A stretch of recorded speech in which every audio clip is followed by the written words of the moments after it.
for the party, while the others can let themselves go, and he will alert them if there is You something. folks Jasmine will are be trying to encourage Aranas to enjoy you are himself. more than capable to roleplay and interact in this space. Yeah, Geráck will sort of give Aranas a shrug, giving you a look that says really that he can't.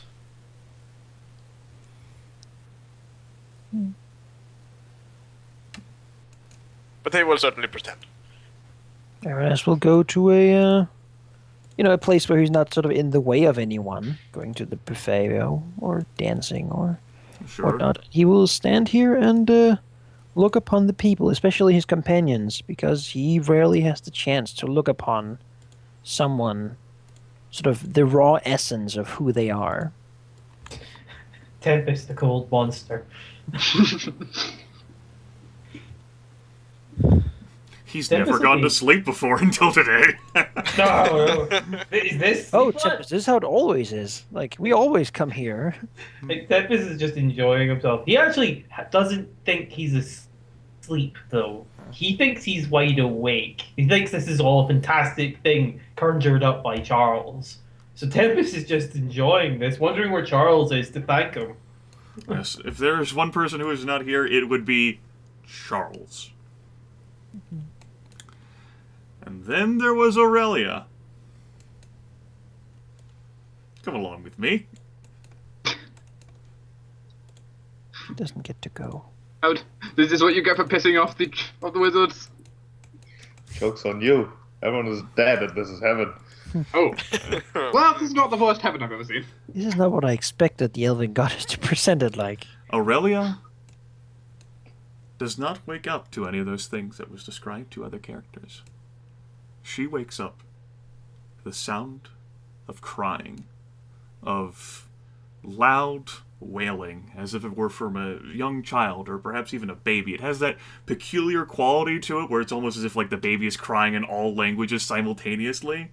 That like keening wail that's like ear-piercing thing. Waking up leaves her on a bed in sort of like an inky darkness, although she can still make out the confines of what was once her room and the door. The wailing is coming from beyond the door. Aurelia, after recovering from being, well, startled and confused for a moment, will slowly approach the door and see what the hell is going on here. The hallway has that similar shadowed quality to it. No life or signs of activity or sounds beyond you and the wailing that sounds like it's coming from the main hall. Well, he will start walking down the hall, speeding up very quickly, Yes. transitioning into a sort of run almost. It's the same effect, the same inky look. Does Aurelia call out for anyone? Or is she just running? Just running, really almost subconsciously trying to be silent, as everything in her at the moment is screaming that something is very wrong here. Heading down the stairs and reaching sight of the main hall. There's the similar darky look, except for one illuminated object. It is a cradle, and the crying is coming from there. Aurelia stops as she spots the cradle, staying there for at least a couple seconds, and slowly walking forward. As Aurelia does so, exiting the hallway and into the main hall proper, another figure steps from the shadow opposite and begins to call out, "Hush there, little baby. Don't you worry about anything. I'll take good care of you."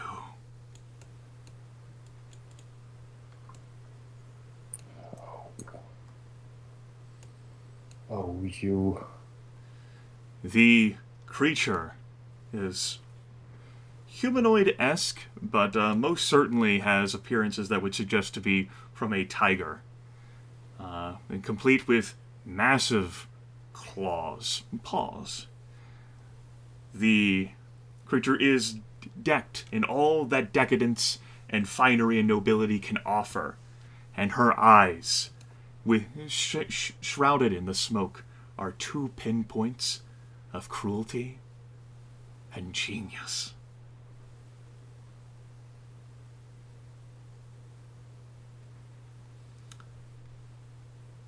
Aurelia at this moment would jump forward, really, trying to attack this figure who she knows very well at this point, who she has never met before, but researched well enough, and she knows what's going on. She knows that it's probably going to be futile, but might as well try. Aurelia pounces. The gloom, Exilia, looks up from the cradle, and then, actually, as Aurelia is flying through the air, says, "Ha! The mother, too late to save her child." And Aurelia collides with the shadowed Rakshasa, and it vanishes. She tumbles through it, and the crying stops.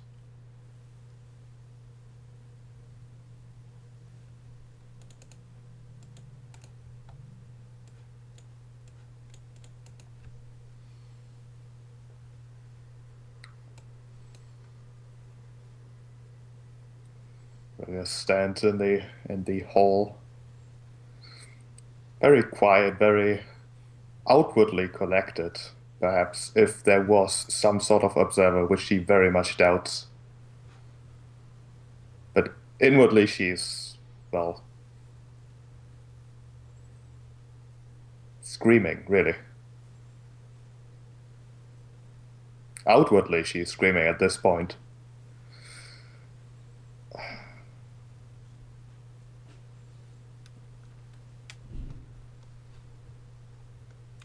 The walls, covered in this shaded quality, seem to absorb her sound.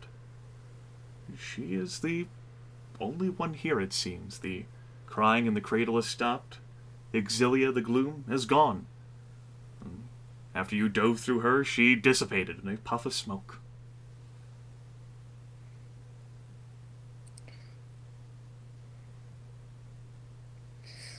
Aurelia did have quite some time to get over what has happened. And it does seem like that time really wasn't enough. And yet there's not too much point to just be frustrated by these things. Especially with what's currently happening here. It must be someone's doing. Someone who knows very well how to really get to Aurelia. So, assuming that this isn't just some nightmare that she has no control over, that she'll eventually probably wake up from, which I would assume is a fair assumption, she'll try to keep her mind out of what has just transpired again and go exploring, essentially. Try to find a way out of this nightmare. As she does so, she feels a curious sense of rapid movement in her mind, as if she's suddenly being yanked. And this time, she finds herself laying on her fucking bed, and the sounds of laughter and merriment are carrying on just outside her door, filtering in from the main hall. And that's how I saved the day by swinging down from the rafters. You can hear Tempus also telling a story out there with some oohs and ahs. Yes, but you've never fought a kraken before. And Jasmine. No, but I fought a chaos beast. The environment is no longer dark and soaked in ink, but it does have a bizarre, surreal quality to it, as if, I don't know, like whenever you dream. Just like things just seem to be exaggerated in proportion. So Aurelia would stand up from her bed, go to her door where the sounds seem to be coming from, and with whatever force she can muster in this dream world, kick it open. Door is kicked open. As it turns out, the yes. partying is so loud that it continues because you're a few stories up. Aurelia stomps out, goes to the familiar voices in this madness. Yes, it is 20 or so privileged individuals laughing and clinking glasses and eating heartily. The rich aromas of food are filling this space. The pianos continue to be played. We have a few somber tunes lined up, but quickly springs back to exhilarating action. The gallery also features the faces of Aurelia's traveling companions, including a priestess Olia who looks very concerned over at Aurelia. Probably an appropriate look as Aurelia stomps into the party, the complete opposite of a partygoer, seething with a mix of emotion, mostly rage, really, suppressed, although barely, as she stomps up to the group of her companions. The animal guardians are like standing behind, like next to the portals that lead outside the inn, are taking notice. What happened, Aurelia? First of all, what is this place? It appears to be some sort of dream construct created to allow us to frolic in our dreams, rather than dream of unpleasant things we might have encountered. Second of all, how do you get out? Excellencies, I am not sure, though I would perhaps suggest returning to your bed and going back to sleep might be a way to do so. I doubt I could, nor do I think that I would be willing to. Whatever this place is has not helped me. It does not suppress nightmares. It makes them rather tangible. Sort of moves his hand to the heft of his blade as he says, I have experienced something similar. Perhaps he sort of looks to Tempus and Jasmine and such and says, perhaps we should go to a side and discuss this.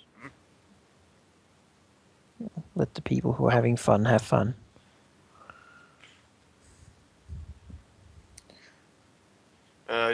Yes, we probably should. This entire place, ever since we arrived here in Horizon, has made me uneasy, to say the least. To exit the cold apocalypse that is raging outside, to enter the sunny city of Horizon, where even in your dreams you can continue enjoying yourself until the end of all time. This concept certainly seems to remind me of some of the things that are found in the Elven Court. So it looks around. However, that would be more induced with hallucinogenics than with pure raw magical power. It seems the Archmage gathered, at least they sensed when we entered the city, a large, huge reservoir of power, and he's using it to enforce his will upon the nature of the land. This might be another demonstration that the wizards are preparing to unleash what they have. Preparing to unleash what they have by dreaming away their worries. I cannot say I agree with the methods. It seems very easy to simply get lost and forget all the bad things happening in the real world Priestess that looks have happened. Priestess looks up at Aurelia and says, everyone escapes through different means. It is not escape what we need. At Well, times, currently, I suppose I need escape from this escape. Then Perhaps it would help all of us if those people with the power, with the wealth and influence to enjoy these things would actually realize what is going on in truth. They do not need to escape. They need to be shown what the hell is going on outside. Aurelia says, if you want to leave, then wake up.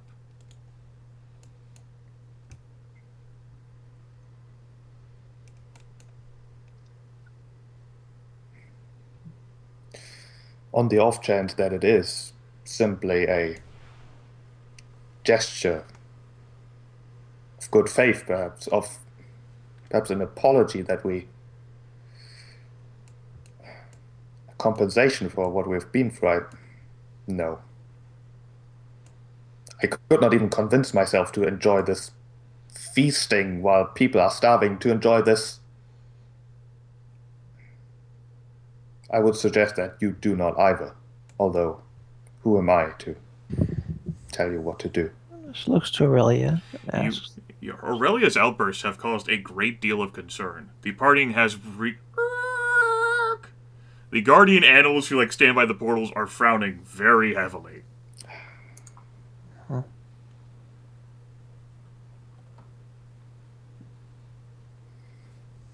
Tell me, Aurelia, where do you find solace when you need to recuperate your strength?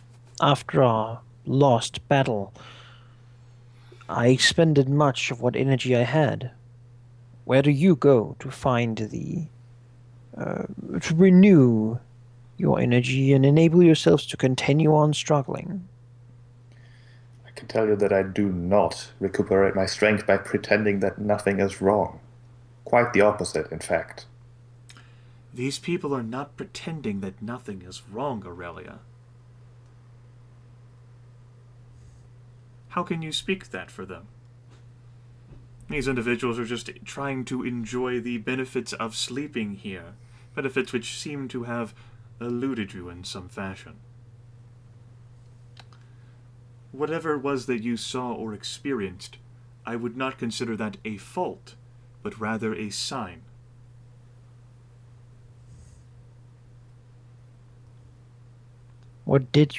Why were you so late compared to the rest of us? At this point, some of the guardian animals are ambling towards the group, particularly Aurelia. Well, seeing that, Aurelia will at least continue speaking in a quieter tone, as a somewhat gesture that... Could you maybe take this off to one of these side rooms? Oh, we'll go to a side room, yeah. I think that was the whole idea. Thank you. I saw what I could not prevent, what I did not know for many years. I saw Aurelia take my son. It was not just a dream. I was there in this surreal, dark world. My first instinct was to attack, of course, and so I did, but it was futile, of course. All that achieved was getting Aurelia to laugh into my face before disappearing. Perhaps this is just some side effect of this dream world, perhaps. The priestess, It has, however, thoroughly spoiled my experience. Aurelia gives a concerned look and says, It is curious for one such as yourself to have such a blatant vision in such a fashion, particularly of a past event. But it rising could not be coincidence. Not here, in this city of wonders and secrets. Pertinax does not do coincidences. You have connection with the Archmage, Aurelia. Perhaps the city is attempting to convey something to you. And what would that be? The inevitable failure of my attempted actions? Is it trying to tell me that whatever I do is futile because the things have already happened? I see no... Priestess shakes her head. Not to remind you of futility, but to remind you of why you care.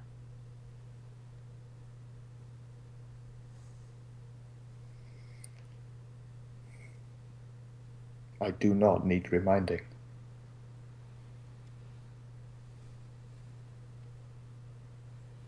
Oh wait, it doesn't have a response for that. Suppose if it is as easy as waking up, I will see you tomorrow. Does Aurelia want to wake up? Yes. Aurelia wakes up. No more dream landscape. Aurelia just suddenly poofs out in front of Aranas and Olia. And perhaps sweat-drenched, her entire blankets and her body, she rises in the normal landscape of her room where she fell asleep. What time is it at this point?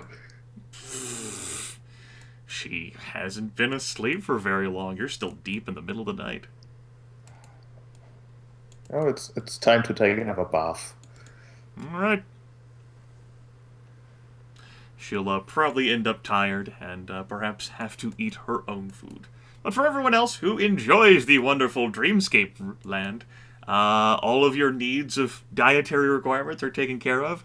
You will awaken refreshed, fully rested, and ready to go. All right. First thing Aranas will do in the morning is to go check up on Aurelia. Who might be like spending like this is her 6th consecutive hour in the bath.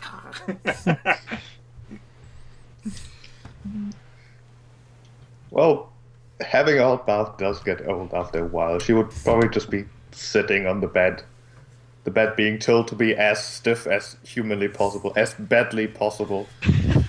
The bed will cooperate. Well, knock at her door, I suppose. You will hear the confirmation from her to come in. Sure, he'll do so, slowly closing the door behind him, looking at her. He's sort of dressed up in his fine elven armor at this point, sort of ready to basically go and then be presented as, well, what he is. And she will look to her and say, are you all right? I can tell you that I have not slept much. He looks at her, sort of peering at her. His eyes having that sort of divine glow. She says, "It seems like you have more to struggle with than I initially thought. The past having laid a heavy toll because of our failures, yes." Not your failures, not our failures, not even my failure. There was nothing I could do. I didn't know what had happened until years later. And at that point,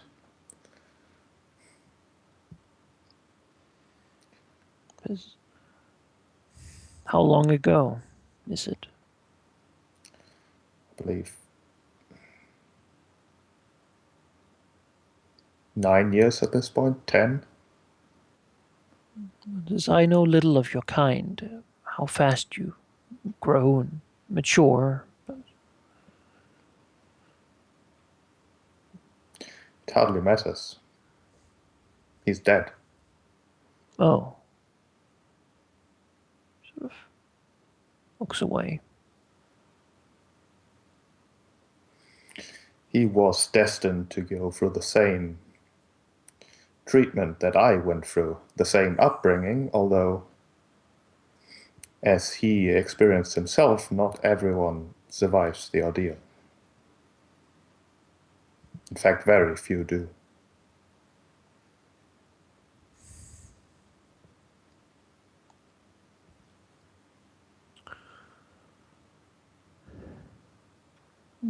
He sort of nods. What's she doing right now? Basically, just sitting on the bed in a sort of, not exactly, what's it called? In a sort of meditative posture almost, just lost in thought. He'll come over and sort of lean against the bed as well. Sort of a little surprised at how it's like a stone slab, I imagine.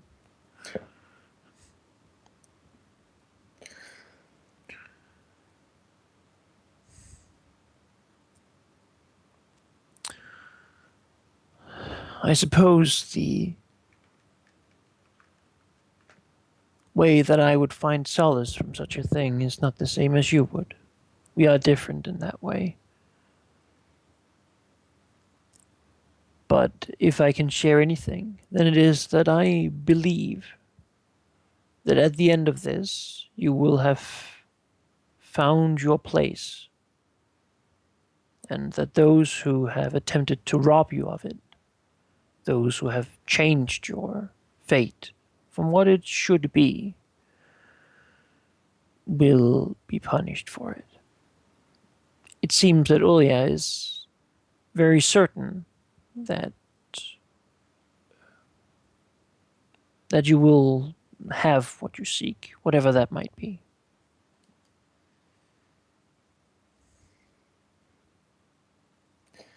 To believe that I will find what I seek or die trying. So is the fate of a martyr. However, death does not need to be the end. Not anymore. Alexander says, have you ever spoken to the higher powers above us? I have not. My relationship with the divine is somewhat strained. During my upbringing, I was absolutely certain that the free were the only gods I needed. You can understand that I am hesitant to put my faith into higher powers, who are supposedly much wiser than I am, much more powerful, ageless even. You know, it says a true god is only as powerful as those who put faith in them. At least that is what I have found. The ideals that are shown are followed by us, and through them the divine gains meaning, power, and shape. It says, it seems to me that you are feeling guilty. You do not wish to eat, you do not wish to sleep, because others cannot. Perhaps you do not wish to find solace, because you do not really believe that you deserve it. You seemed puzzled when Aurelia was, well, when you met her. However, I know of her story to some degree that it is much like your own. I think she understands your way of your position better than most of us.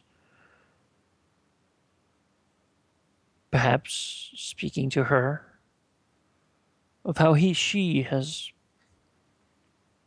found faith in something could help you do the same and give you the clarity of mind that might in the end be what is needed for you to fulfill your purpose.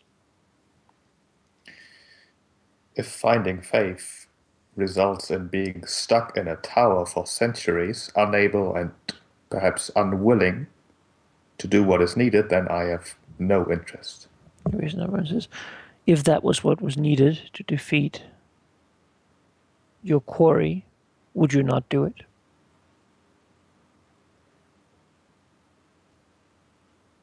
I suppose. One says, I think you judge her too harshly. Her actions proved that she was willing to die for what she believed in. I think that by itself has a special kind of beauty to it. Dying is, however, the easiest part of living. He frowns as I disagree. Dying with purpose unfulfilled would be very difficult.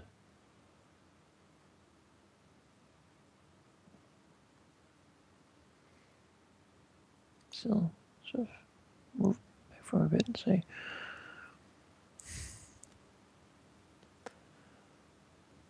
"It hurts me to see you be so harsh upon yourself. But I am not one to tell you how to live." Gives her a slight smile and says, "And I suppose we have important things to do. I simply wish to make sure that you're okay." I do appreciate your concern. He bows his head slowly, says, "I will leave you to your morning arrangements then." She will slowly, without making too much noise, sort of leave the room.